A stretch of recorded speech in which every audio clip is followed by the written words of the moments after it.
episode number 16. Hello mga beshi, welcome to Campus Tuhan Highland Resort. And ito ay matatagpuan sa Talisay City. So ito actually ay moment or memories na ng 2022 or 2023.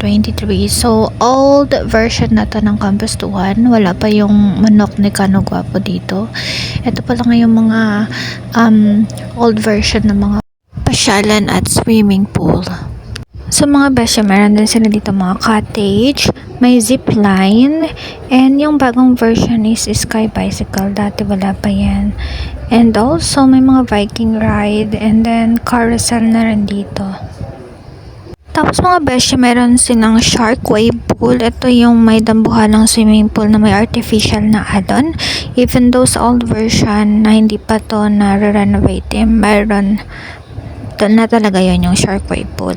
Meron din mga kiddie pool, tapos meron ding yung sikat na sikat ngayon na nasa Guinness World Records na manok ni Kano Guapo, yung napakalaking building pero gawa siya sa shape na manok, and hotel yata yun eh.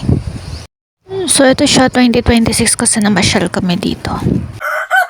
Mga beshi, meron din ditong telescope, meron din mahabang hanging bridge na gustong gusto ko sa lahat. Ito yung pinakamagandang part. And then meron din mga tiger dyan, mga estatwa, may dinosaur din, and then meron ding parang kawa. And ito mga beshi, para ka lang nasa farm ng Switzerland. And itong estatwa ng dinosaur na para talaga siyang totoo. Nakakala mo naman totoong nakakita na ng dinosaur. Meron ding basketball dyan na estatwa.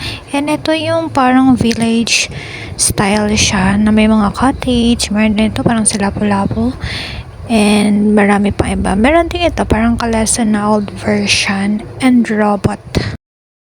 Siyempre, yung sikat-sikat noon na malaking gorilla na estatwa. And then may bago na ring version ito. Ewan ko ang cable car ba ito, basta yung nakasabit yan na parang zipline style.